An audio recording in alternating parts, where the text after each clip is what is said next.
Okay, let's run.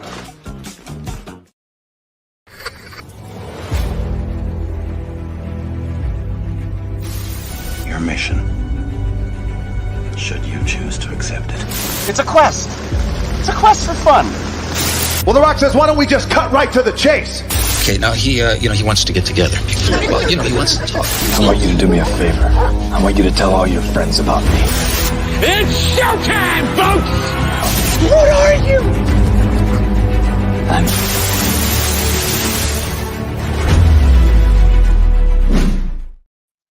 Greetings and salutations. Welcome to And I Quote, the weekly show where we introduce you to creators from all over the world, and we find out more about them by taking your questions. I am your host, Ryan of And I Quote channel, and our guest on this episode is someone who is no stranger to being on stage and entertaining millions of people around the world, or being in front of a camera, whether it's as the iconic characters of Alexander Knox or Arliss Howard or anything else in between. Please welcome the one and only Robert Wuhl is here. Hello, good sir. How are you? Hello, it's Arliss Michaels. Arliss Howard is an actor. Oh, sorry. A very fine actor. Yep. So sorry about that. Switch that with the other last name. My bad. Okay. But thank you. I appreciate that. Well, I'll add this. It's one of these reasons that when I created it, that I saw the name and I realized when I saw the name, I could put dollar signs through the last two S's because of Arliss Howard. And I saw that and I said, oh, that's interesting. So. You're right. You're absolutely right. And that's a fair point as well. Now, if you have any questions for the incredible Robert Wuhl during the course of this episode, let us know in those comments. Let us know in the chat. Do not forget to like and share this with everyone you know. And if you're joining us live or on a replay, we thank you so much for being with us. With all that being said and out of the way, Robert, what would you say were some of your favorite TV series growing up? Good question. Let me think. Depending on where I was in my age, loved Abbott and Costello. Loved All the Family and Mary Tyler Moore later on were great shows. I loved the Dean Martin Hour. I thought that was a great show. I'm trying to think of the dramas that I really liked. I like westerns, but I wasn't like.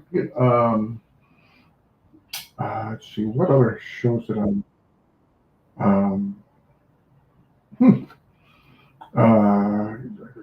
What's jumping out at me? Usually comedy, variety. Ed Sullivan, you didn't miss. I think of the day, and then I can think of the day, what I'd watch on the day. Saturday night at the movies when it first came on, that was a big deal for me. Let me see, Monday, Tuesday. What was Tuesday when I grew up? No, I don't remember anything on Tuesday, Wednesday, Thursday. I'm just trying to remember what days are. I liked 5-0, Hawaii 5-0 with McGarrett. Rockford and James Garner.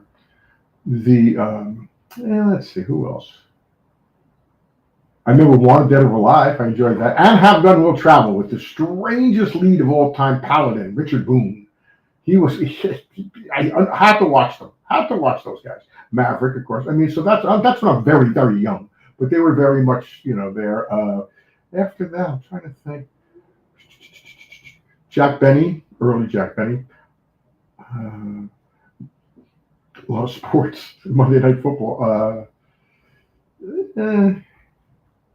Not Batman. I'll tell you that. Not Batman. Although when it first came out, I was excited, and it was different. The first, and then it just became much too jokey for me. It always was, but I just maybe because of the newness of it. But I was not a Batman fan. But then again, I'm not a big sci-fi fan or fantasy guy, with exceptions. With absolute exceptions. The Wizard of Oz, I'm all in. The Day the Earth Stood Still, the original, Michael Rennie, Robert Wise, all in. The one I'm not in on, which is this is sacrilege if you're a sci-fi fan, and I can ask the same question to you afterwards. Okay, what movie that is genuinely considered a masterpiece or a great film you're just not a fan of? Because I know for me, it's a couple of them, and one of them is 2001. I find 2001, and my manager and I go back, and he finds it fascinating. I find it the most boring movie of all time. So I mean, 3 hours of watching a machine and Keir Dullea, really? So no, so that's so. But I'm not, like I said. It's with exceptions. I used to really like. I did like Superman show early on, the TV show again, but I'm younger. And as I've gotten older, I used to like a lot of. I still can watch the Adventures of Robin Hood with Errol Flynn. I think that's just a great movie. But as I got older, and I think it's totally ages. I think most things are generational. I got less into very much sci-fi and fantasy. I used to like it a lot. Just changed. What's the movie that everybody loves that you don't like? Great question. For me, it would be Godfather. The Godfather. I watched 3 hours of it, and I'm thinking to myself, "This is boring to me. I don't get it. I don't get the hype. I don't get it." I mean, for me, anyway. I can't speak for everybody, but just me. How old are you? I'm 37.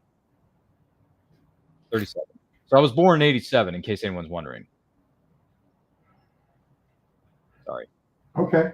I know it's going to cause a stir in somebody's comment section. Okay. No. It's fair. As will 2001. Which, yeah, another benchmark. I don't like Gone with the Wind either for different reasons. I don't like Gone with the Wind because I find the theme of it, the whole thing. First of all, I can't stand her. Do you know that? I mean, she is not. What's her name? Scarlett O'Hara. Yes. Is not one of my favorite characters. I mean, I don't understand the appeal of her. She's really just a whiny, selfish.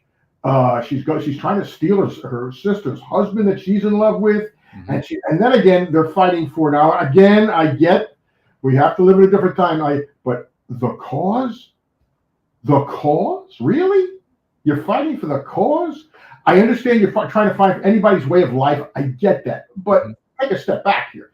There was a great off-Broadway play. I auditioned for, didn't get it, called Moonlight and Magnolias, and it was about the production of Gone with the Wind when the producer David O. Selznick is in deep shit over this production. It's going way over, and he gets the director who directed this is terrible. He gets Ben Heck, the screenwriter, who fixed everything. And the director, who directed both Wizard of Oz and Gone with the Wind that year, pretty good year. What is his name? What is it? I gotta look this up now. Shit. Yeah, the person's name escapes me for the moment. With the Wind, I should know that. Whoops. I think you hit the wrong button there, Robert. May want to dive. It's okay. He'll be back in here momentarily as he's trying to find the answer to that question we were talking about earlier with regards to who directed both Gone with the Wind and The Wizard of Oz. Sorry about that. Anyway, for those of you just tuning in, this is, and I quote, with the there he is. Off by doing that. Okay, so, it was Victor Fleming. Fleming, there it is. Yeah. So, and it's a play, and it's about Selznick trying to get both of these guys to join the project because it's in such a disaster. They're going to fire the director, who was, I'm having a senior moment day. The famous director who directed all the so-called women's pictures, and Jesus, he did My Fair Lady and 1,000 famous. They did the movie about him and James Whale. He was gay, and that's why Buddy Quote didn't like him. Clark Gable. The famous, God damn! I won't blow you. No. I got to figure this out. The women. George Cukor. There it is. Jesus, man, I'm having a bad morning. I need coffee. Hold on. It's okay, but appreciate we getting the information out about that one. That's good. No, you mentioned some good names there with regards to films and directors and characters and all this other stuff, and it's great. Don't get me wrong. And for me, Godfather doesn't work. 2001 to me was boring. Didn't really get the hype for that either. What was another one? I wasn't big on this one either. Do you remember Clockwork Orange? I wasn't big on that one either. Yeah, I love Clockwork Orange. Which is fine. That's one of the few fantasy science fictions I love. Oh, okay. It's about something. It's about society. It is. This was 1969. It is. And how the futuristic, it looks a lot like today. I mean, with the violence and the gang violence and and it had a language and a music, and that to me is Kubrick's last good movie. Great movie, I should say. Because I had this discussion one time at an Oscar party with Gene Siskel. Mm-hmm. Do you remember Gene Siskel, the critic? Oh, absolutely. Siskel and Ebert, you kidding me? Absolutely. Okay, so, and we were talking about who's the best living director. And he said, probably Kubrick. And I said, which Kubrick are you talking about? I said, now this goes back, this is probably in the early 90s. Yeah. So I said, the Kubrick who starts his career with, in no order, I'll go, The Killing, Mm-hmm. Strangelove, Mm-hmm. Lolita, 2001, Paths of Glory, and Clockwork. Or then he makes all those movies in like, what's those, 5-6 movies. He makes them in about a 12-year period.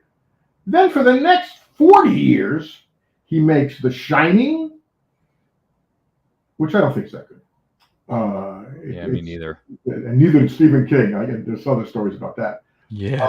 The Shining, Barry Lyndon, Mm-hmm. pretty movie, pretty boring. Full Metal Jacket, which is half of a very good movie and half of an episode of Combat, and which is another show I used to watch. And then what's the last one? Eyes Wide Shut, which it lost me. So I can say, which Kubrick are you talking about here? So that's where that came from. Anyway, that's okay. Now that we've taken up half the interview. No, it's okay. It's okay. We appreciate you sharing that, all of us. And once again, we are here with the incredible Robert Wuhl. And I quote, don't forget to like and share this with everyone you know. If you have any questions, let us know in those comments. Let us know in the chat. And if you're joining us live on a replay, we appreciate you being here. So there is a question that's being asked of you from Brian Rodman. He's a good friend of the show, good friend of the network. He says, question for Robert. Of all the characters that you've played, which one do you relate to the most?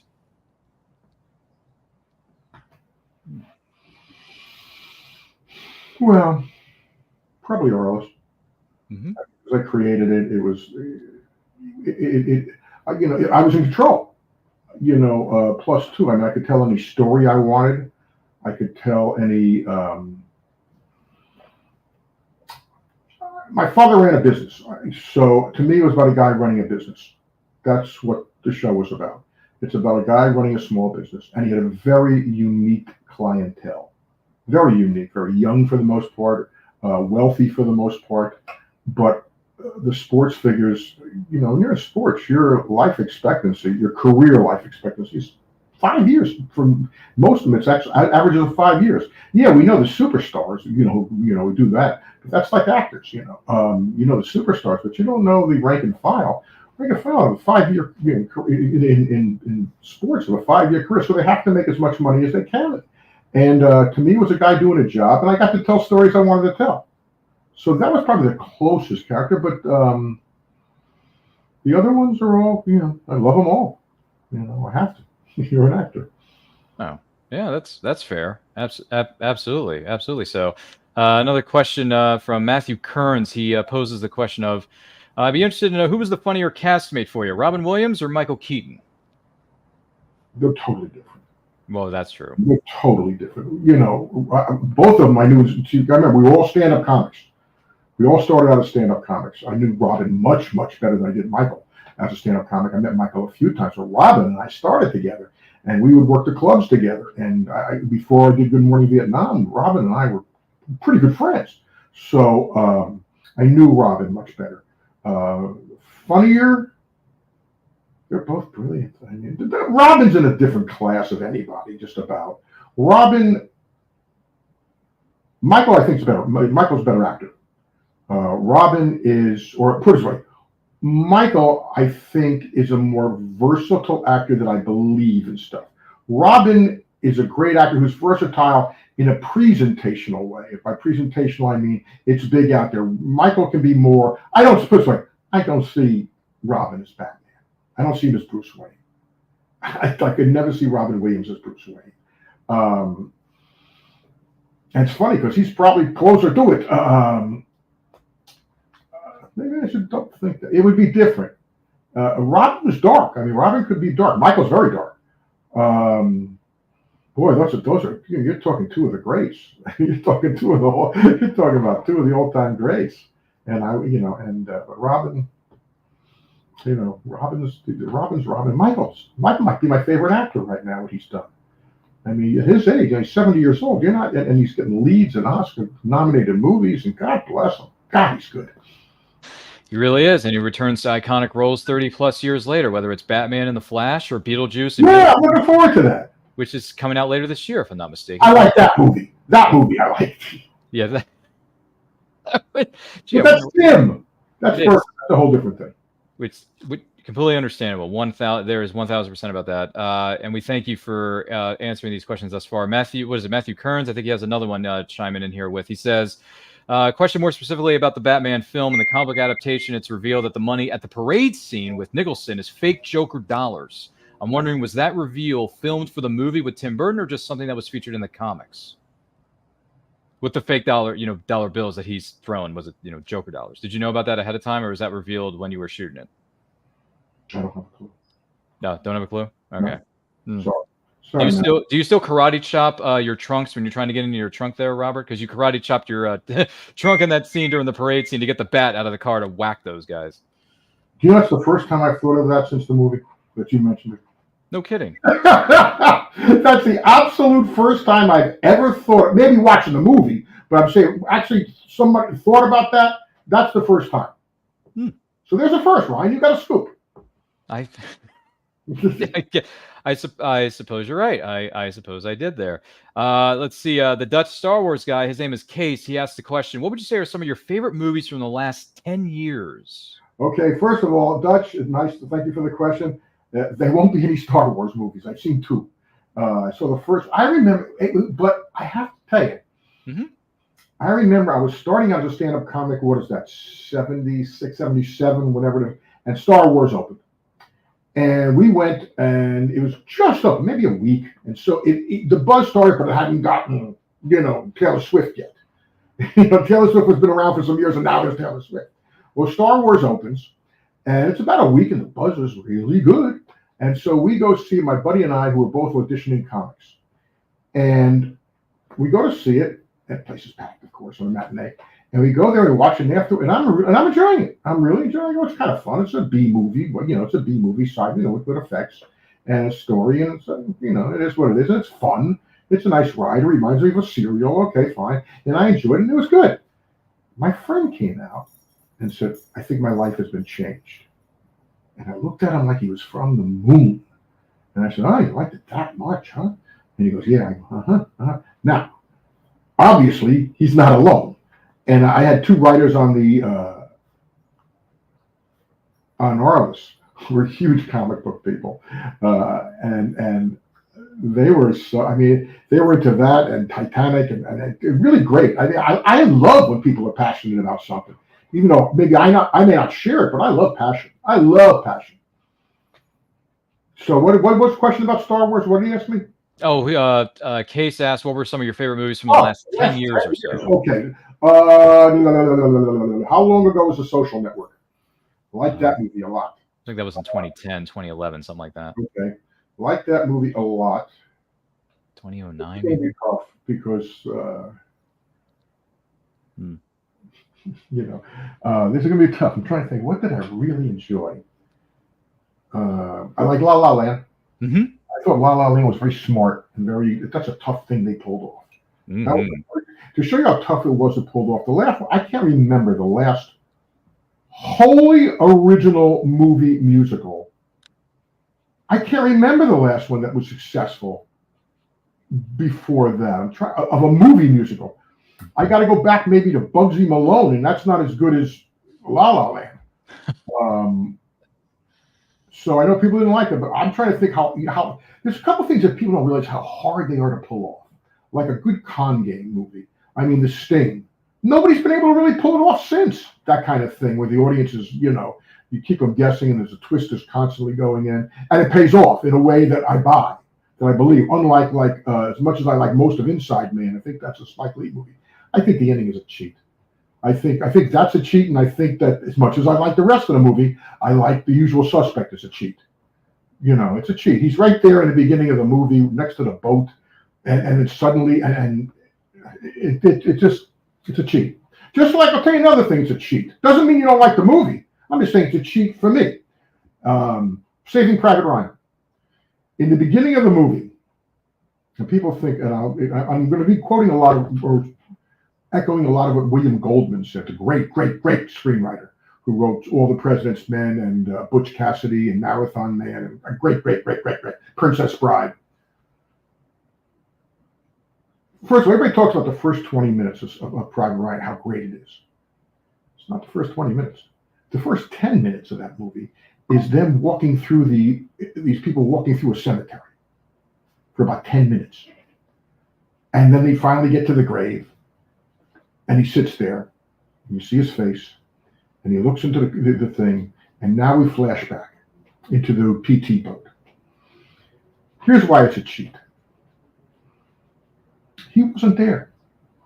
How's he flashing back to the PT boat? He wasn't there. That's a cheat. You can't, like William Goldman says, you can't do that. You can't do that. It's like he gave the example. Okay, we're going to do Moby Dick, but I wasn't on the boat. Call me Ishmael, and I'll tell you a story, but I'm not there. It's like, okay, but that still a good movie. I mean, Private Ryan's a good movie. Last 10 years. I'm trying to think what's jumping out of me. Last 10 years. I'm sure some best movies last 10 years. Let's see what they say here. Like last 10 years. What do we got here? This looks like the last 10 minutes here. Where's the best movies of the 2010s? Okay, let's go. Okay, here we go. Top 10. What year is this? 23. Let's look and see what they got here. Oh boy. This movie called Old Henry I liked. When is Inglourious Bastards? I don't know. Oh, that was, oh gosh. Man, that must have been late 2000s, early 2010s, somewhere around there. I'll put Oppenheimer there. Yeah. I put Oppenheimer there. Oppenheimer again, though, for me, is a really good movie. I like Oppenheimer. I've seen it 2 or 3 times now. But I got a problem. And I didn't have any problem with the length so much until the last 15, 20 minutes. When did this movie become a story about Robert Downey's Rosebud? It's like, wait a minute, this whole movie's about Oppenheimer. And about, and now it's about Robert Downey's Rosebud because Albert Einstein, he perceives that Albert Einstein snubbed him. What the hell's this got to do with anything about Oppenheimer there? And that's why he's pissed at Oppenheimer? That's what you're going for? But again, a really terrific movie. Yep, that's a few names to be thrown in there. I like The Holdovers. Sure. I did like that movie. I thought that was pretty good. I saw 2 movies this year. There were little films that I enjoyed. One was called Jules, which actually is sort of a science fiction, sort of like E.T. meets Being There. Oh. And that was with Ben Kingsley, and that was very charming and good. I liked that one. I liked. There's a movie a couple of years ago called Sing Street by John Carney, who did Once, and he did and that was terrific. That was my favorite film that year, Sing Street. They're making a musical out of that now. That movie I liked a lot. As you see, I'm tougher. Again, I think most things are generational. I really do. That's just what it is. I'm sure somebody will bring something up and go, okay, that's okay. Yeah. It's all good. We're throwing different names and different movies and different decades at you, and it works from all corners. And once again, this is, in fact, and I quote with Robert Wuhl, the great cinephile and film historian who knows way more than I do. Don't forget to like and share this video with your closest friends. And if you're watching us live or on a replay, we thank you for being with us. If you have any questions for Robert, please let us know in the comments. Let us know in the chat. Gee willikers. So let's see here. More people are chiming in with some really good questions, really good thoughts. Let's see here. One person says, Keaton Carr 89. That's an interesting username right there. Keaton Carr 89. That was a great year. I'd like to thank Robert for everything else other than the character he portrayed in Batman. He doesn't get enough credit. Wow. I appreciate that. Thank you. You've got some smart listeners. I have to tell you. Really, really, really do. And then Brian Rodman goes on to say, question for Robert. What inspired you to create the TV series Arliss? I was approached by a producer, Mike Tolan, to write. This is back in 94, 95, to write a series that they described as the Spinal Tap of sports. And he had gone to HBO, and HBO knew I was a sports fan. I had a relationship with HBO. So they suggested maybe I could get involved. And when they told me the story, I said, I've seen this Spinal Tap of sports. I've seen it on the Muppets. I said, I would like to write a satire on the world of sports, but let's do it through the eyes of an agent. Nobody had done agent stuff yet.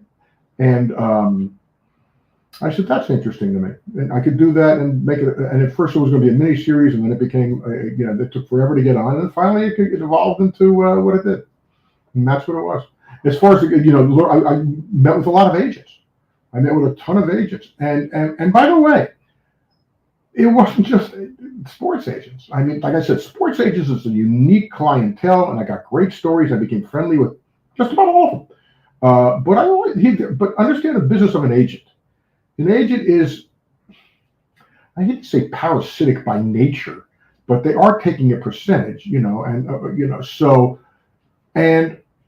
not just, like I said, sports agents, travel agents, real estate agents, movie agents, acting agents, agents, it's like this, that doesn't change, so, and it was a guy running a business, and I believed at HBO I had no rules. So to me, it was about a guy running a business, and my father ran a business, even though it was produce. But I mean, people getting paid from your clients transcends anything. That transcends what you are. I talk to sports agents. I go, do you ever not get commission checks? All the time. They said all the time, and they had told me the story about one time they when the guy was signing a bunch of papers for him, they slipped in the commission check. And he caught him. We use that in this show. We did an episode with that in it. That's great. That's absolutely fantastic. Thank you, Brian Robin, for that question. That was a great question, man. Walter Johnson. Brian. Yes. Brian Rodman. Yes. No Godfather, no Clockwork Orange. You're right. Yeah. You're right. Yeah. Moving on. Probably lost some friendship points with my boy Brian over there, but that's all right. We'll get back to it. No, I don't think you lost friendship. I don't think it. No, I know. I'm just being silly. Little respect. But go ahead. Maybe. Walter Johnson's here. He asked the question, Robert. He is. Great picture. Let me tell you, Walter Johnson. Thanks for coming by. Yeah. Walter Johnson says, Robert, are you going to any Comic-Cons or any Batman cast and crew reunions? Well, there are no Batman cast and crew reunions that I know of. But I've been to a few Comic-Cons. I am going to one in Pensacola, Florida in February. Mm-hmm. I am going to do that. I've done a few of them. But usually they want much younger people, to be perfectly honest. I mean, this is a young person's game.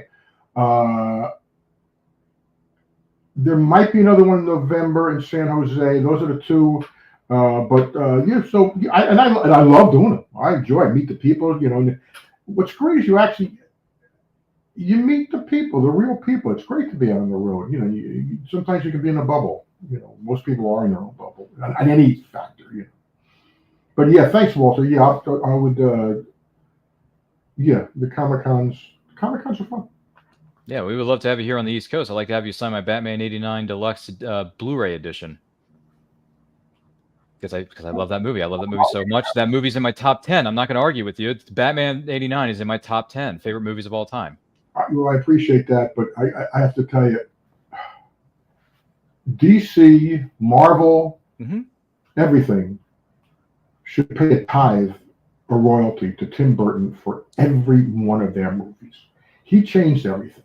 He did. Tim Burton changed everything. Because, we talked about the Batman TV series. I hated it.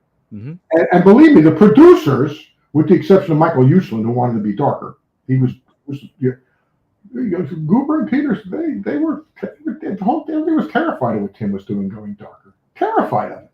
I once, he had worked with Keaton, so he knew on Beetlejuice, so he knew, and I knew Michael beforehand, and I saw a movie Michael did called Clean and Sober, which is a terrific performance. He's about a drug addict.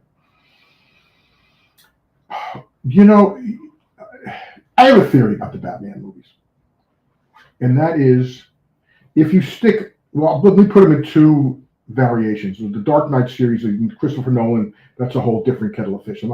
But the whole, starting with going through the Tim Burton, the Joel Schumacher thing, I have a theory that starting from the first hour of the first movie, every hour, say it starts up here that first hour, and it's really phenomenal. And then every hour until the last of the series gets progressively worse until you are doing that Joel Schumacher crap at the end with the, but every hour gets progressively worse, I believe. Just my opinion. But let me tell you something. I once asked was it John Peters or Peter Cooper? I don't remember, one of them. If you had not gotten Michael Keaton, who were you thinking about? And their answer was Steve Martin or Chevy Chase. This is where their thought process. I'm telling you. Tim Burton. And they fought with Tim the entire time. Tim Burton. It's all Tim Burton. He should get everything for that, because that's where they were going. And if you notice, they went when they got into the Joel Schumacher, it was much closer to the TV series. It was starting to go much jokier and stuff. And okay. Be that as it may. Like I said, if I wasn't involved in Batman, I wouldn't have got him. No, I get it. They went campier as the iterations went on. Well, that's the TV show. That's Joel Schumacher. Yeah, that's why Michael didn't do him. Yeah. Yep. But for the two performances that he did give us, whether it's Batman or Batman Returns, fantastic stuff, and we love you, Michael Keaton, forever. So no question about that. No question about that. Quick sidebar here. What would you say was your favorite scene to film in Batman '89? What was your favorite scene to film?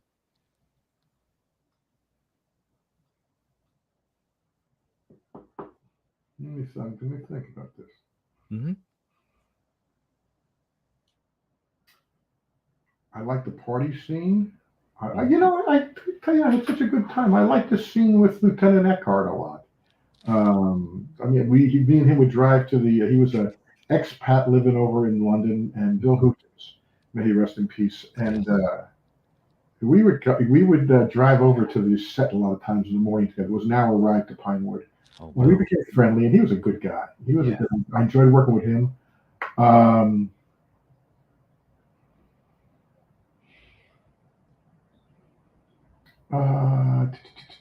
Like that scene, I liked.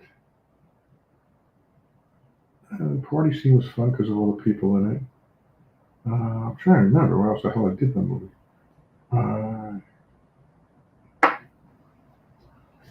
What else?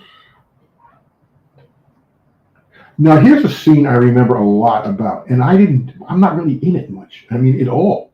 It's when I guess the Joker on the steps of City Hall, and yes, they come out, and the Joker's guys start coming out, and then they start shooting up the place.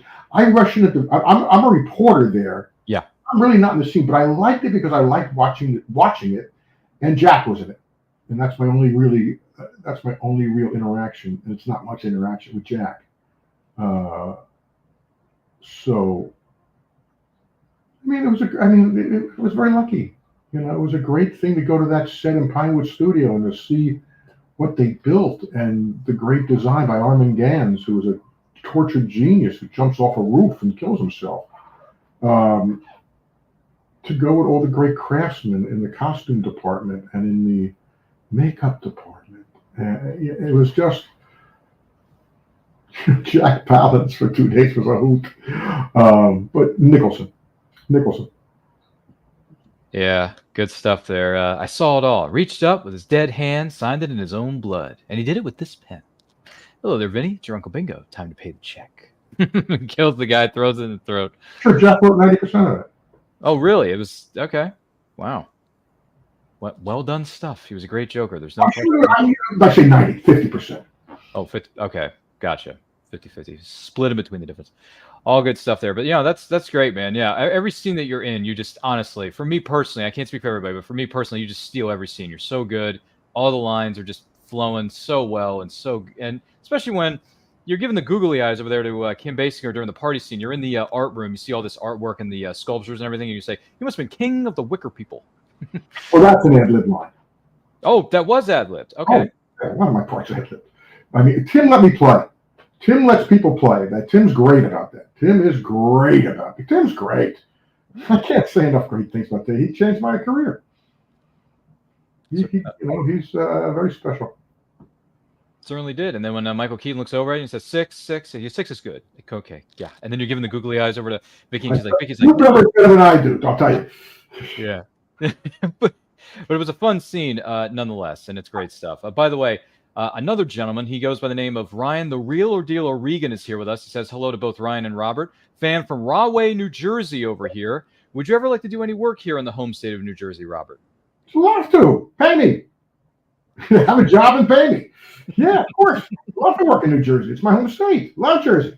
Mm-hmm. My state, Rahway. I used to go to the Rahway movie theater 100 years ago. Probably not there anymore. Oh, wow. I saw movies there. Oh, yeah. Even better. Matthew Kern says, I'm wondering who Robert's favorite actor is. Do you have a favorite actor?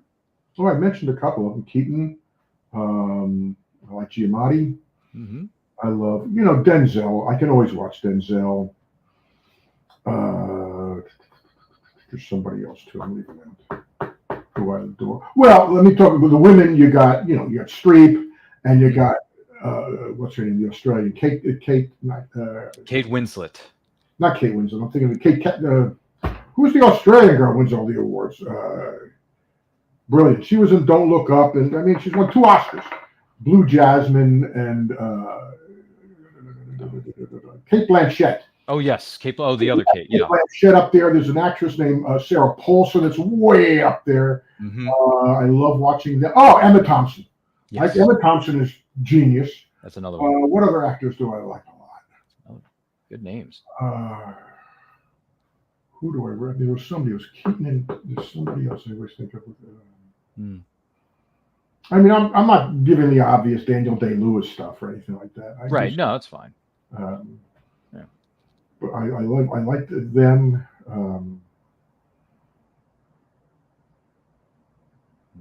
I'm sure there's 100 of them. So there's a plethora for sure.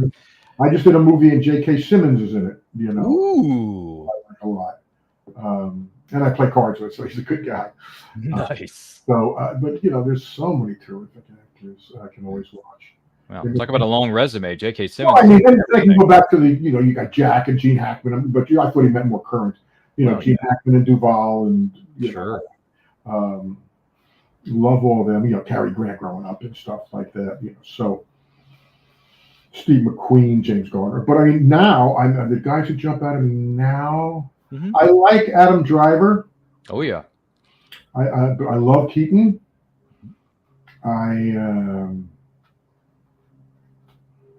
Giamatti. Mm-hmm. I mean, there's so many. They're so good. I just work with Matthew Rhys. He's a terrific actor. Oh, nice. Very, very nice. Man, that's a heck of a roster. Man, we just named off some really good names here. Let's see here. Keaton Car 89 has a question for you. He'd like to hear your opinion on the Stallone stage farce movie Oscar, Love It, and the movie Rocketeer. I don't know what he means about the stage farce movie Oscar. Not quite sure what he means there, but you ever see The Rocketeer with Timothy Dalton and Bill Campbell and Jennifer Connelly from '91? That would be a no. Okay, well, he was just wondering there for a moment. Sorry, I apologize. It's okay. He was just wondering. Deja Marie says, what was it like working with Kim Basinger on Batman '89? She was fine. All right. All good. Let's see here. Brian Rahman says, Robert is spot on. Tim Burton changed the game completely between Burton and the original Blade movie from '98. Comic book movies are what they are today because of that. So there you go. He's a good, smart guy. He's a big Batman fan. He knows a lot of things too. Let's see here. Am I saying this person's name right? Yes.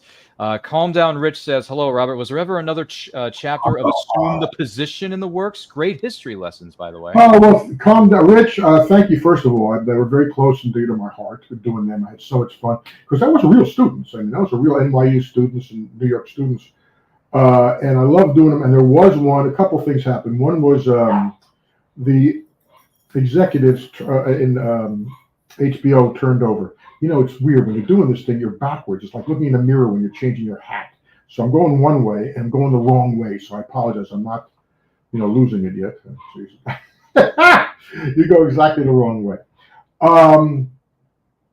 Yes, there was one, and then HBO hierarchy turned over, and and they didn't want to do it, and then we were going to do it for PBS, and then they pulled the money out, and they didn't want to do it. But we were ready to go. We had also, in fact, my partner was going to be Glenn Fry, who was a very dear friend of mine, Glenn Fry from the Eagles, and Glenn was going to do a piece. He was going to do one of the chapters of the student where he was going to do music appreciation, and we had a whole thing. We were going to talk about Bob Seger, so the younger generation got Bob Seger, and Glenn was going to sing "We've Got Tonight," and we actually had a plant in the audience from the school, a woman, a young student, and she was going to stand up and join him in the middle of it. So it was a really killer. It would have brought down the house. Sadly, the people pulled out with the money, number one, and then sadly, Glenn got sick. Very sorry to hear that. That's unfortunate. I'm Bob Seger. I like Turn the Page. I like that song. That's a good one. Always been a fan of that one.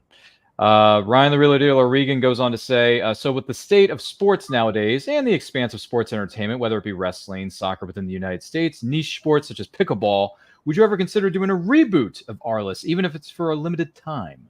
Yes. The obstacle is HBO. They own it. You got to give you HBO stories here. HBO, the head of HBO knew me and put me on stage. Chris Albrecht, and he gave the green light. He was not a particular sports fan, but he loved the show, and we kept going up in the ratings for 7 straight years. That being said, we were polarizing. Half of the critical community hated us. They were offended by us. I mean, we would get shots taken at us by Saturday Night Live. They don't like sports. They don't like anything. And of course, it wasn't about sports. It was, not Ann Leibovitz, Fran Leibovitz. Fran Leibovitz said one time when she met me, "I hate sports, but I love your show." It wasn't about sports. It was about characters in the world of sports. That's entirely different. When you say sports, it's usually about the big game. The big game. That's why sports movies mostly suck. No, it was about characters. So the problem is we were always a stepchild at HBO. The fact is we were getting really good numbers until then the changeover happened. And the first thing, that's not true. They cut us, and then the changeover happened, and they don't want to see Arliss succeed, basically. And although we are we are on Max. I shouldn't say. See, they want, of course, it's HBO, but we are on Max, and you can watch all the episodes, and they hold up amazingly well. And the thing that Bob Costa said to me the other day is, you were doing social issues, the topics. I mean, I'm watching drug abuse, I'm watching sexual orientation, gay athletes, transgender athletes, abortions, steroid abuse, domestic abuse. Like, we did every story. This is 20 plus years ago. And people say, "Wow, you're ahead of your time." And I always answer, I would rather have been of my time and have Seinfeld money. Seinfeld money, the show about nothing, as they say. Goodness gracious. Oh man, that's great. Well, who knows? Maybe Arliss will come back. You never know. Anything is possible. Ryan, the Real Dealer Regan, good friend of the show, good friend of the network. Thank you so much, sir, for that. That's a great question. Once again, we are here with the incredible Robert Wuhl, and I quote, "Don't forget to like and share this with everyone that you know. And if you're watching this live or what is known as a replay, we thank you specifically for being with us. If you have any questions for Robert, please let us know in the comments and or the chat." Calm Down Rich goes on to say, "It was great to see Jimmy Glick being portrayed by Martin Short bring up Arliss while interviewing Bill Hader on Jimmy Kill Live at one point." Oh my gosh. I can't tell you how my text blew up. Really? Jiminy brings it up. And by the way, pound for pound, Martin Short might be the funniest person in America. I've always thought so. I mean, I don't know if you saw him with Bill Maher, and it was, crying funny. And Maher was on the floor laughing. It was great. Yeah, it was great. I think the amazing thing is this show's been off the air for 20 years plus, which is part of the joke. But the fact that people still bring it up, that's nice. There you go, man. Even as a joke, it's fine.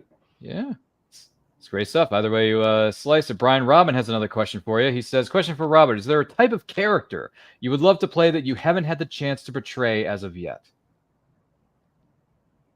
The next one. Let me say the next one. I mean, I'm an actor. When you're an actor, you get the chance to, you get, if you get a chance to act, you act. Hopefully you succeed. Yeah, but well, I haven't played a real bad guy. I don't think yet. Hmm. Wouldn't mind that. All right. Yeah. There you go. Well, fair enough.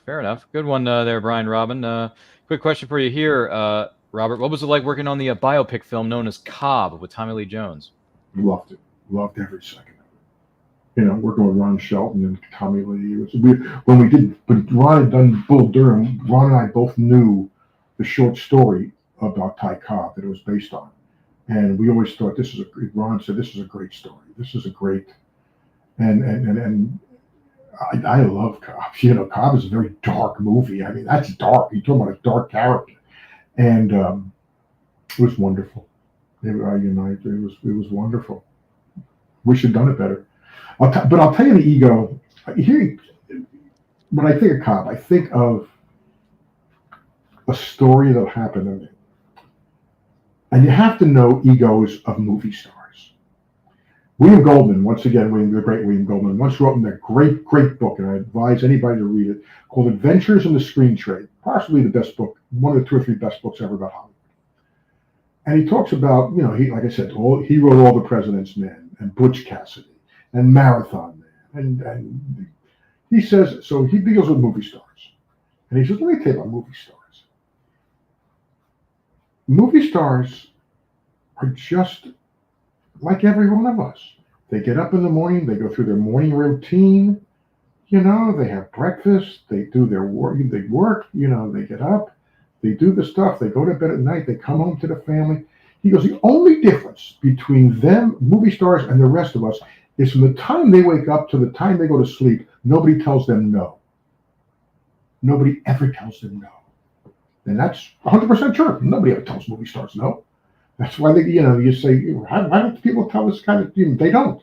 Too many people are depending on payroll. They don't. So, and when you don't do that, now you got this inflated view of your opinion, rightly or wrongly with the opinion, but it's an inflated view. So I've been around a lot of movie stars, and I'm playing golf in the Lexus Challenge. The Lexus Challenge. There's a poster of it right here. I can show it to you. There it is. The Lexus Challenge right there. Oh, fabulous. And the people, this was in 1996, the people who play with Chris O'Donnell, Arnold Palmer, Joe Pesci, Gary Player, Chichi Rodriguez, Dave Stockton, Lee Trevino, George Weisskopf, and who else was it? Michael Chiklis, Clint Eastwood, Ray Floyd, Glenn Fry, Trey McGlenn, and Sean Connery. Mm-hmm. So I'm playing in a foursome with Sean Connery. Again, big movie star. And I don't know how much you know about Connery. Connery.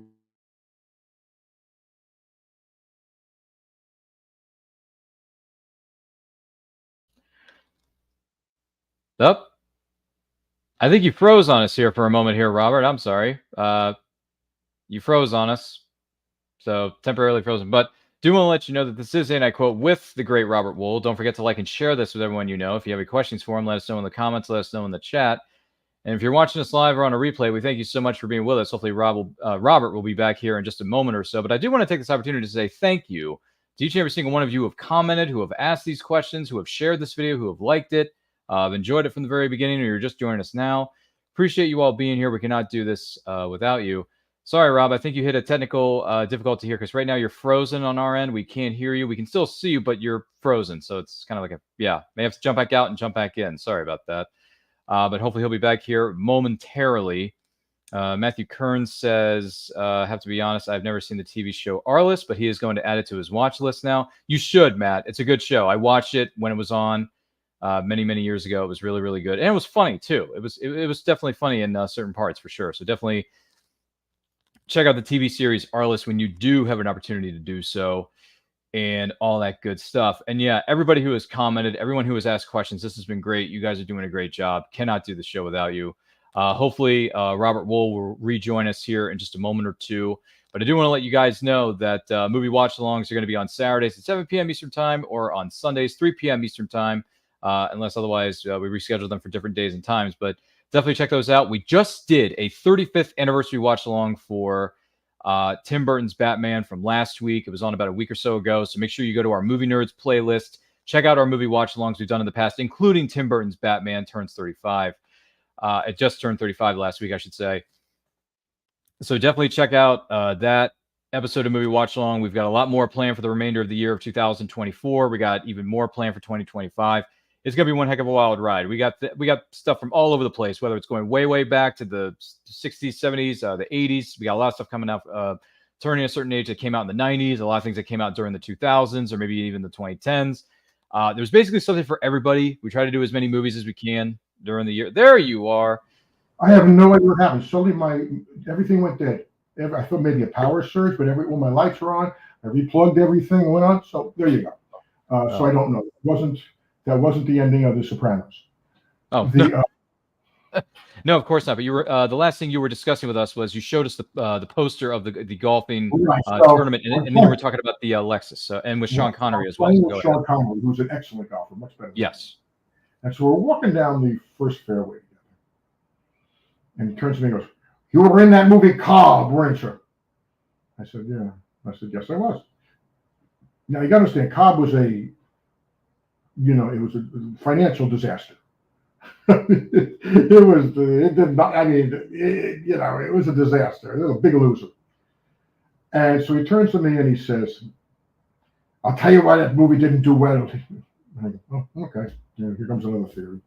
It's like, okay. He goes, "Because it showed what it takes to be great. And Americans don't want to see what it takes to be great." And I look like, oh, well, that's interesting, Sean. Except I should tell you, it bombed in the UK too. And he gave me a rump. I don't think he talked to me the rest of the day. Oof. Ouch. Movie stars and their egos. Goodness and their gracious. worldviews. Yeah, they got thoughts about things. That is certainly for sure. Let's see here. Calm Down Rich has an interesting question. This comes out of a bit of left field. What are your thoughts on the reboot that's coming out of The Naked Gun with Liam Neeson taking over the Frank Drebin role that Leslie Nielsen made so famous? Good luck. Good luck. Yeah, I wrote the Police Squad. I'm sure he knows that. That's why he's doing that. Yeah, I got to work with the Zucker brothers on Police Squad. And yeah, I good luck. I love Liam Neeson, so he's a good choice. Here's the thing, though.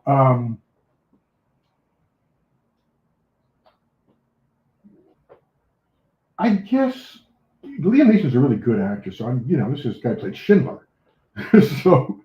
So I'm sure the thing about the Airplane and Naked Gun was the casting was basically all TV guys, and that's why they could spoof. It was a spoof of a TV series, so it's not a spoof of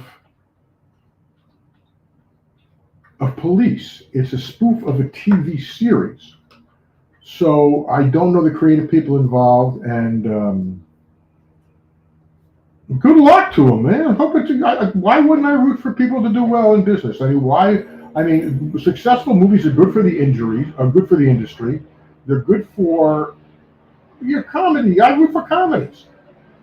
Comedy's much harder than drama, or serious drama. It's all drama, but I wish them the very, very best. I have no idea about it much, but I wish them the best. It's comedy. Yep. There you go. Wish you the best of luck, Liam.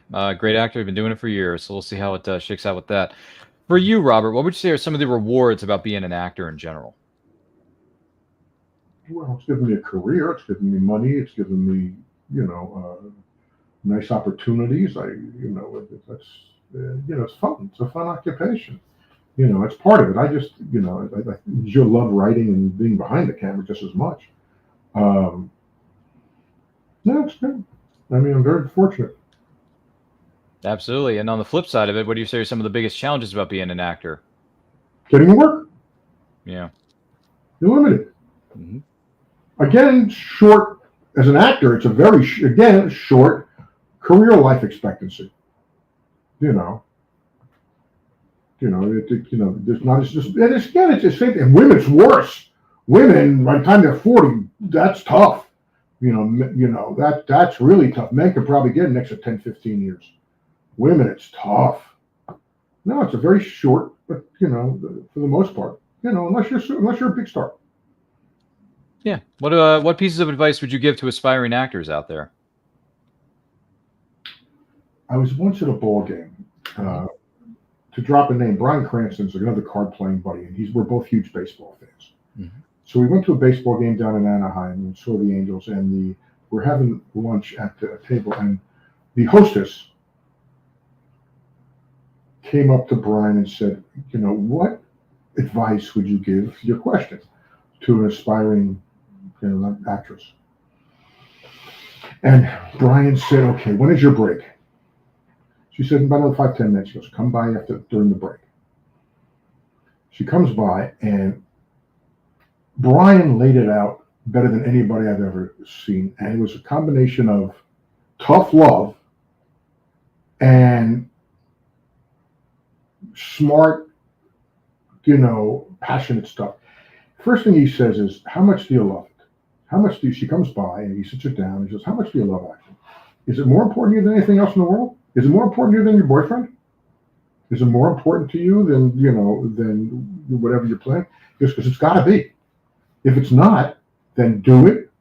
Then do it. Have regional theater, stuff like that. You can find work. If you're an actor, you can do that. But if it's not, you better, because it has to be successful. It has to be. Unless, you're one out of a million, you're gorgeous and you get lucky. But it has to. It's got to be more important than anything else in the world, including relationships, especially relationships, probably. And the people who you have the relationships with have to understand that. And it was great. And then he went on. So there you go. There you go. There's the advice. How important is it to you? Well said, Bryan Cranston. I mean, Granted, I grew up watching him as Dr. Tim Whatley. Speaking of Seinfeld, he was Tim Whatley on Seinfeld in the beginning. And then he did Malcolm in the Middle, and then hundreds of other things in between all that stuff. So, and he's an accomplished actor on his own right. So, well done, Bryan Cranston, aka Tim Whatley. Sorry, I grew up watching Seinfeld because my brothers got me into it when I was young. So, big fan of it. What would you say are some of your favorite books, past or present? Any favorites? I prefer nonfiction. Mm-hmm. At the most part. I mean, although I did like the book by Leon Uris named Mila 18. I remember that one. But over the last many years, I've been I've been reading more nonfiction. I mentioned the William Goldman books. Adventures in the Screen Trade is a great book. What do I got behind me here?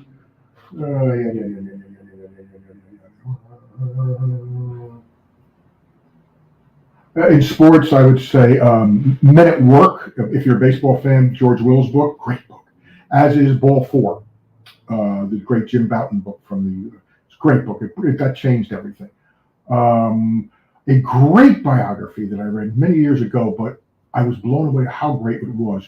The autobiography by Katharine Graham, Personal Journey, I think. It is her autobiography. Katharine Graham, of course, was the publisher of the Washington Post during in the 60s. Great book. And she writes wonderfully. Her dad was a Secretary of the Treasury. I mean, it's phenomenal read. And she writes just great. That was a great read. Let's jump in. What did I read just recently?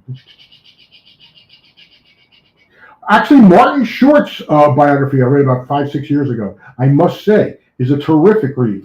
Martin Short, because he's got heartbreak because he's goes through a serious illness with his wife and the loss of his wife, and it's a great book. That he writes well. Who else did I really like? No, but those are the ones that jumping out at me. No, great. Those are great suggestions, great titles, and of course, I mean, I've watched Martin Short for years. I mean, I grew up on Three Amigos. I grew up on, not so many people know this one, but Captain Ron with Martin Short and Kurt Russell, I think is hilarious. But that's just me. I grew up watching it because, like I said, two older brothers. They introduced me to a lot of things within pop culture, and that just happens to be one of them. So, and him and Steve Martin are killing it right now with Only Murders in the Building. So that's a good show. They're great. They've been doing it so well for years. So I want to make sure I got this right, though. Captain Ron is one of your favorites. Well, But you yeah, don't- it's not like in my top 10 or anything, but it's one of my favorite comics. Godfather and Clockwork Orange. Okay. Yeah, I know. I got strange movie tastes, but that's just me. Everybody's got their favorites. To each their own. True. And that's true. That's the way it should be. Yeah, to each their own. I got my top 10 lists. I mean, it could go on different. I mean, what do you call it? I mean, top 10. I got Batman '89. I got Field of Dreams. Give me a movie before you were born. Before I was born. Okay, well, let's go with this. There is history before we're born. There's a lot of history there. Yeah, so let's go with this. Speaking of Cary Grant, I really like To Catch a Thief. Him and Grace Kelly. That was great. Casablanca is one of my all-time favorites. Love that one. I like Notorious, which is Claude Rains. Ingrid Bergman is in that. That's a Hitchcock film. That was great. Rear Window is my favorite Hitchcock film. Whoa. You've named 3 Hitchcock movies so far. Well, sorry. I'm trying to... Keep going. But that's okay. That's okay. Hitchcock's good. I'm going. Let's see. That's G. Willikers. What else? One of my favorites is North by Northwest. So, I mean, I'm right. I love North by Northwest. That's a good one. Psycho's another one. Do you ever watch early Hitchcock stuff? You ever watch the 39 Steps or The Lady Vanishes, or a great one, Foreign Correspondent with Joe McCrea? Great movie. So you got to, I know. I got to expand my horizons. Yes.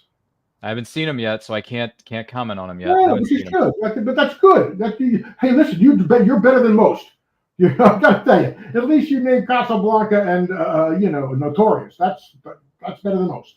I did, yeah. And I also like, was it Lon Chaney Jr.'s The Wolfman, The Invisible Man, and Creature from the Black Lagoon. I really like that movie a lot. That's one of my favorite monster, what do you call it? Universal monster movies, if you know what I mean. Yeah, absolutely.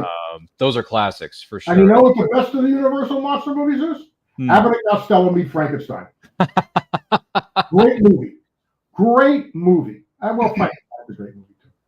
Yep. That's absolutely fair. Great talents, no question about it. Abbott and Costello, miss those guys. No, the movie's great because of the structure of it. Of course. Bela Lugosi's in it. He plays the Dracula. You got who else is in it? Because he had the Dracula, who's the other? And Lon Chaney Jr.'s in it as the Wolfman. Yep. It's a great movie because that was the best one because they played the danger real. They didn't jokey it up with the danger. They didn't have the villains doing campy stuff. They played that straight, which led in part to Ghostbusters, to a large part Ghostbusters. Wow. Yeah. That's another one of my favorite. I mean, everybody likes Ghostbusters, though. 84's Ghostbusters, come on. That's classic right there. Let's see. Gosh almighty, what other films do I remember from? I mean, I am a Star Wars fan, so like Star Wars 77, Empire Strikes Back, Return of the Jedi, but that's kind of par for the course with me being a Star Wars fan.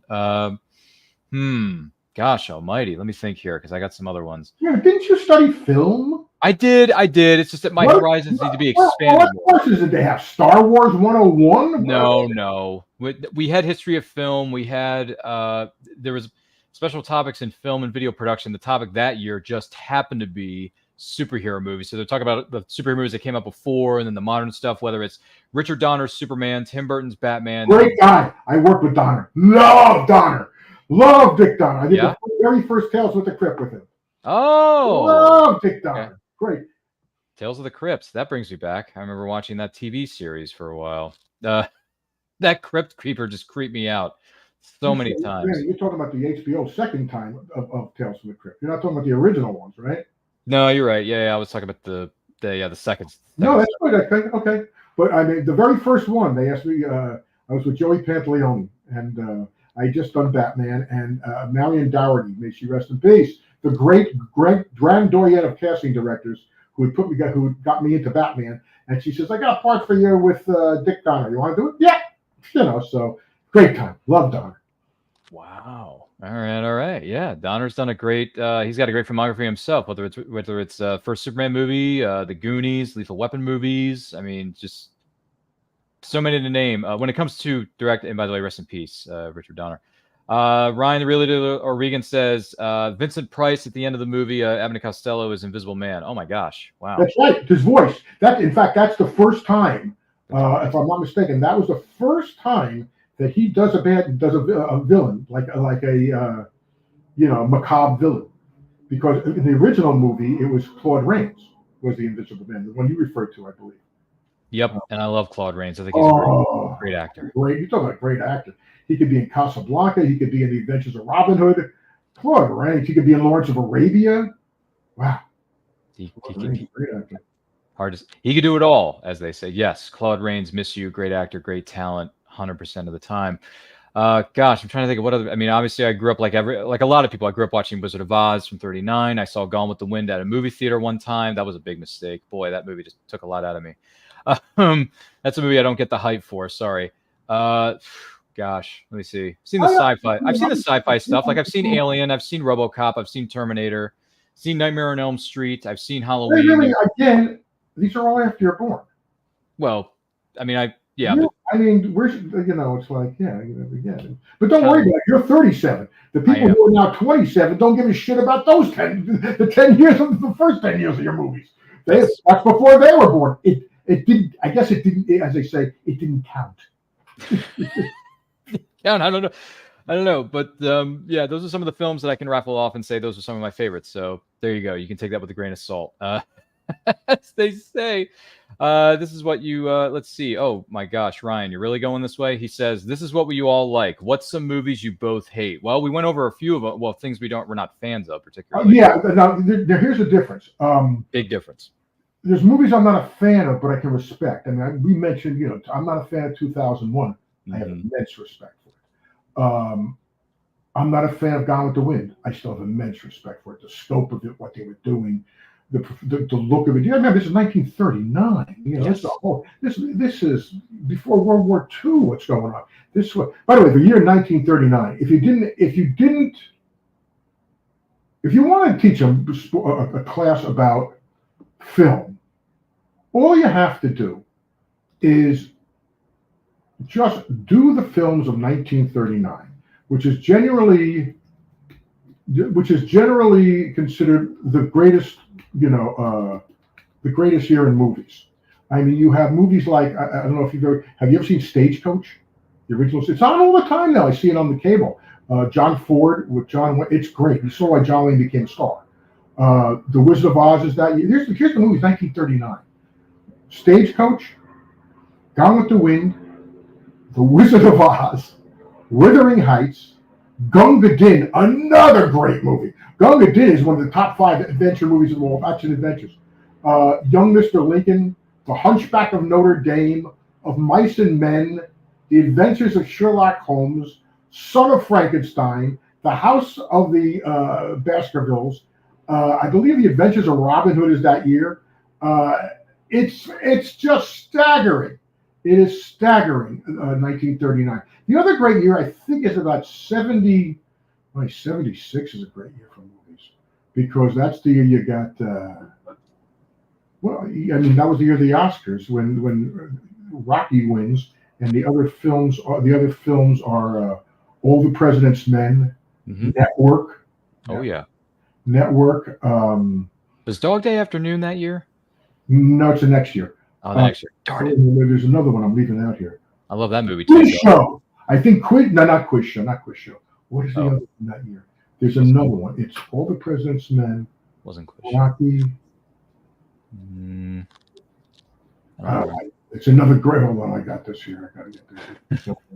1975. Oscars. I don't know if it's 1975 Oscars, 76 Oscars.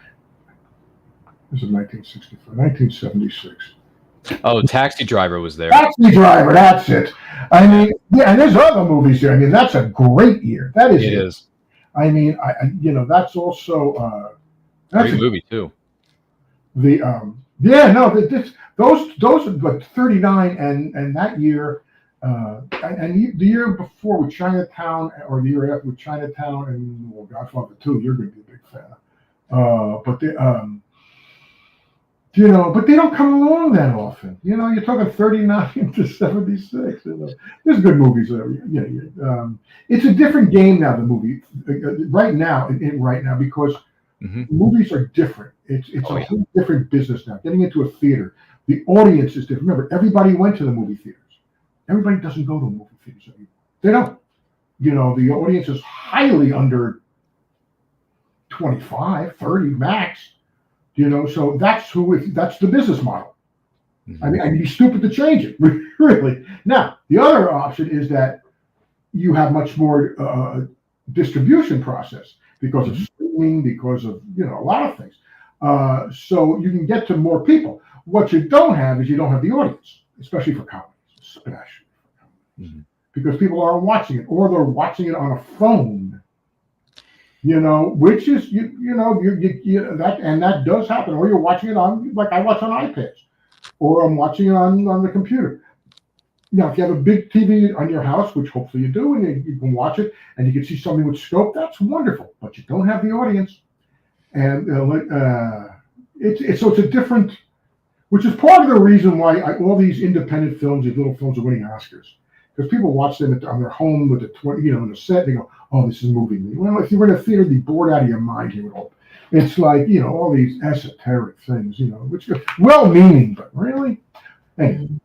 That's movies I hate. I'll tell you another one. Here's another popular one that I don't like. Bores the shit out of me. Not as much as the other two. Apocalypse Now. That's another one. I find Apocalypse pretty dull. To me, it's the old joke. Well, that was a long way to drive to find out that the store was closed. So that's not one of my favorites. Again, respect, obviously.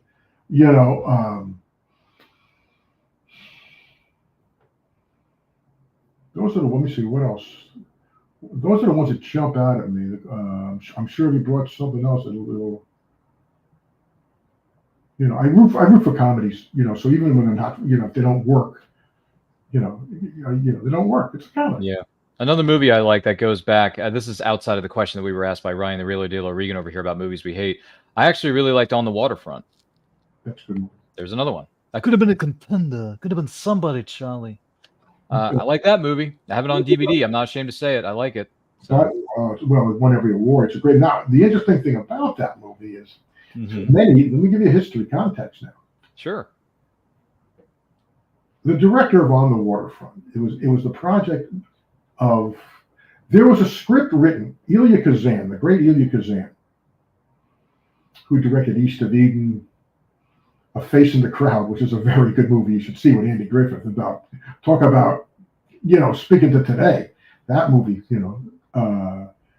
Anyway, he had developed a script with Arthur Miller, the playwright, who wrote Death of a Salesman after the fall. They had worked together, called The Waterfront. Was it The Waterfront or something like that? They developed, it didn't get made. Then The Blacklist comes in Hollywood. And everybody's called up about this. Are you a communist? Do you know communists? Have you ever eaten with a communist? Did you talk to a communist? And people are losing their jobs and losing their homes. If you see the movie Trumbo, you know. Elia Kazan, you either name names, pretty much. You had to name names, or you didn't work, really. You were labeled. Elia Kazan, who had a huge career in stage and could have survived, name names to keep his standing with directing movies. You can judge him or you can judge him, not judge him. But he named names, which pissed off the entire New York theater community. And everybody, because this was one of their heroes. Then he went further and took out a full-page ad in the New York Times, explaining why he did it, which only made it 1,000% worse. Now, so he decides the next one is On the Waterfront. The guy who he wrote it with, Bud Schulberg, was a pretty conservative guy, so they wrote this thing about corruption. And it's always believed that this is the mea culpa On the Waterfront is to his naming names, because he makes Marlon Brando's character out to be a big hero. And in that movie, in that context, he is, because he's going up against Lee J. Cobb, Johnny Friendly, and he's going to rat out all these, these bad guys who are stealing money. So he made his version of it. And if you don't know context, it is great. I can watch On the Waterfront all the time. It's just a great movie. It's a great story. But that's the context of there's backstory to this with Elia Kazan. That's incredible stuff. I was not I was not aware of this. This is great. Thank you for sharing that with us, Robert. That's great stuff, man. Now I gotta say, I haven't seen the movie in a bit, so I need to what do you call it? Sit down and rewatch it because it's been a while. So I'm gonna have to add that one to the long list of. Great, it's great. It holds up great, and you get caught up. And the performance. By the way, true story. Sure. Brando originally turned down the part. No kidding. And Frank Sinatra was going to do it. Wow. And Frank Sinatra would have been great. I doubt in my mind he would have been great. He's kind of that kind of character. Mm-hmm. Frank Sinatra. And he had a agreement, a handshake agreement with everybody. And then Brando does a 180 and comes and says he wants to do it again. And they bounce Frank out. Wow. And he never forgave them for that. Because he knew a good part when he saw one. Who's got the part? Most of the time, it's the part. Actors are actors, and they're great, and everybody will do it. My father used to say, who was not in show business, from New Jersey selling fruit, he'd say, I'm watching the Oscars, and they go, best actor. Well, if this guy's the best actor this year, isn't he the best actor next year? Did he forget how to act? And he goes, and another thing. If they all played the same part, then I could tell you who the best actor is. And I go, Dad, you couldn't do it then because you'd have different interpretations and they could all be valid. You might like one better than another, but it doesn't mean it's right or wrong. So a great part is a great part is a great part. If you have a great part, you're 75% of the way home. And I mean a great part. A guy like Salieri and Amadeus is a great part. Hannibal Lecter is a great part. He was like fifth choice. It went to Hackman. I forgot who, But if you have a great part, but doesn't mean you can't make it your own and make it great. Like Lecter, there's a perfect example. Lee Marvin and Cat Ballou was second. So anyway. Wow. All kinds of fascinating fun facts on this incredible episode of what is known as And I Quote with our guest of honor, Robert Wuhl. Don't forget to like and share this with everyone you know. And if you're joining this live or what is known as a replay, we thank you for being with us. If you have any questions for Robert, let us know in those comments. Calm Down Rich has an interesting question. He says, what genre would you like Hollywood to tackle more of? Westerns, cop dramas, or even crime noir, etc.? What do you think? Oh, it's got to be apocalyptic movies because there hasn't been one out in the last 24 hours. I want to see more movies about dystopian worlds and the end of the world and apocalyptic stuff with zombies and everybody's dying with a serial killer. Got to have a serial killer. They don't make enough of those movies. They just don't. It's been 45 minutes already since the last one came out. So that's what I want to see more of. I like good movies. I like, a good story. Give me a good story. Tell me a good story. Quentin Tarantino one time said, Hollywood used to be the best storytellers in the world. Now they're the worst. And I agree with that. I totally agree with that. They can't tell a story. They're not storytellers now. They're shooters. Oh, what a great camera angle. Tell me a story. Give me characters I care about. Put them in a situation. Give me give me an obstacle, as Aaron Sorkin would say. Give me any kind of movie. Give me thrillers. Love thrillers. But there you go. Comedies are tough to pull off. Comedy's very tough. It's extremely tough. There's no doubt about it. Man, great question. And thank you, Robert, for answering. I do want to let you know that this episode of And I Quote specifically, and every episode of And I Quote, is indeed powered by our good friends at Poddex. Now, Poddex are unique interview questions and episode starting prompts located in the palm of your very own hand. So whether you are a new podcaster or existing broadcaster looking to grow your audience or even get more engagement, you're going to want to check out our friends over there at poddex.com and use that promo code RYAN10. That's Ryan10 for 10% off your first order. You're not going to miss out on that one from our good friends over there at Poddex. So Poddex is just curious. When you think about the word success, who comes to mind and why?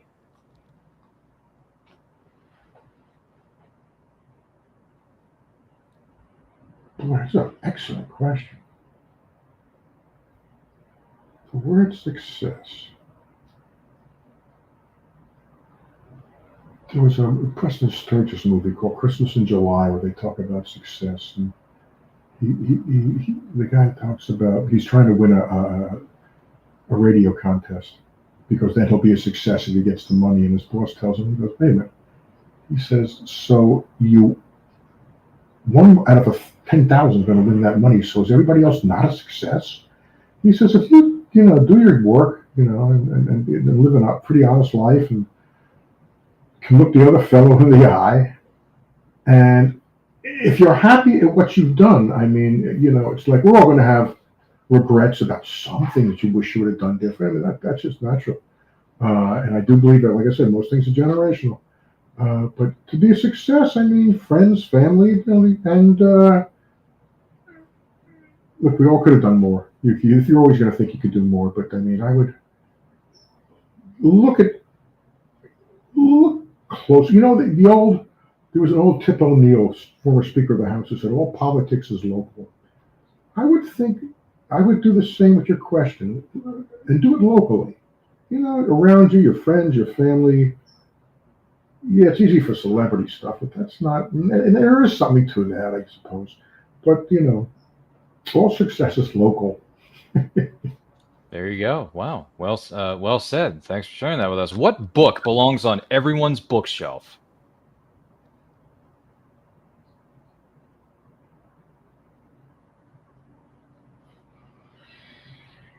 Oh boy, these are good.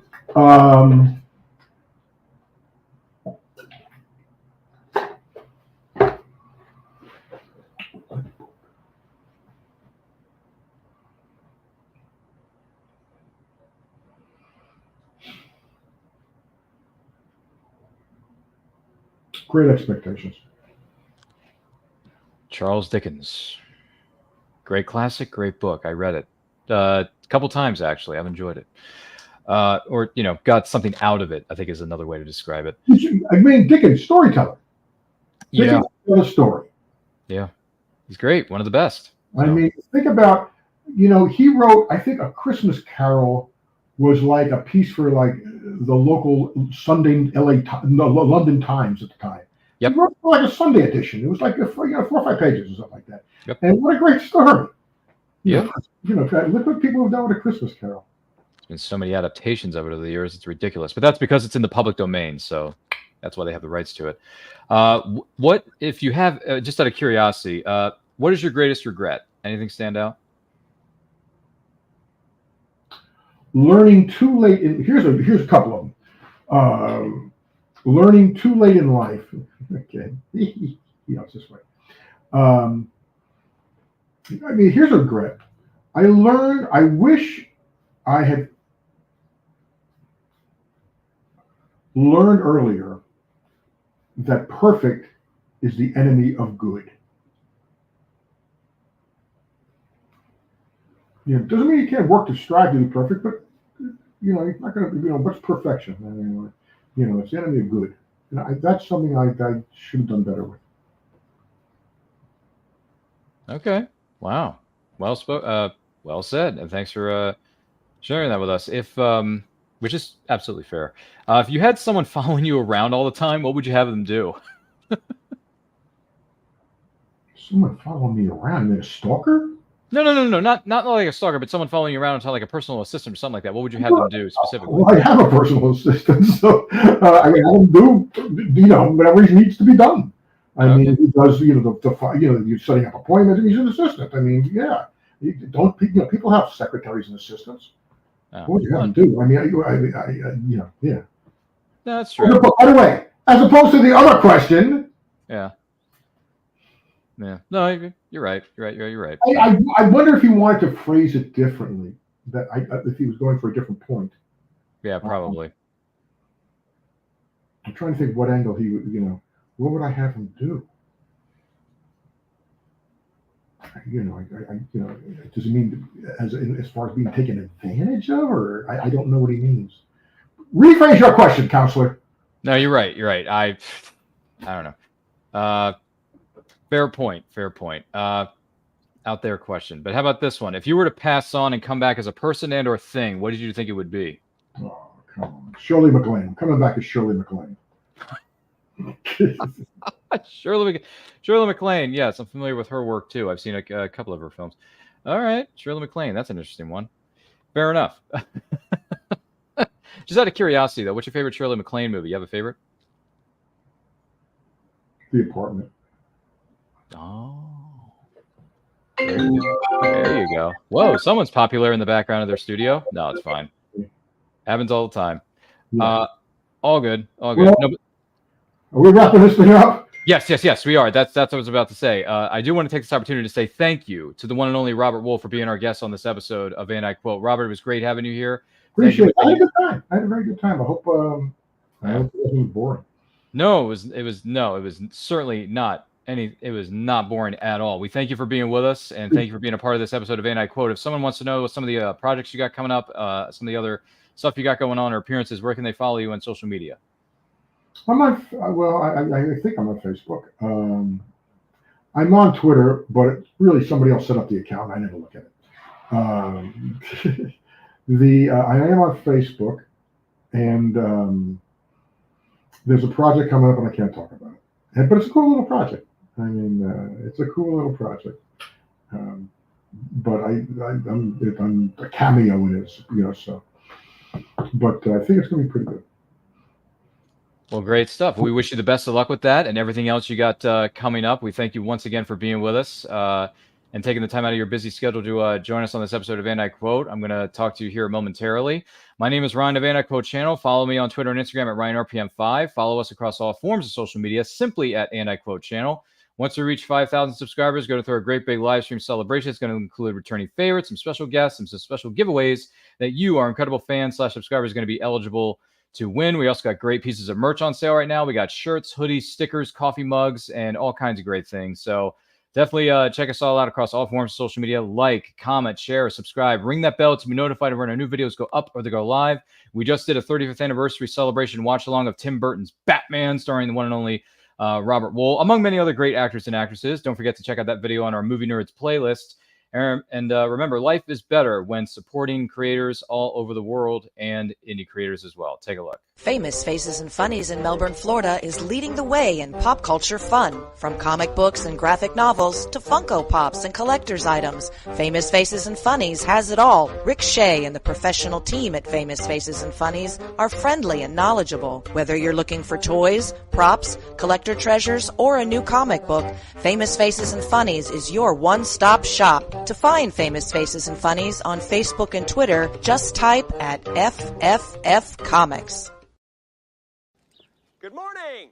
Oh, and in case I don't see you, good afternoon, good evening, and good night.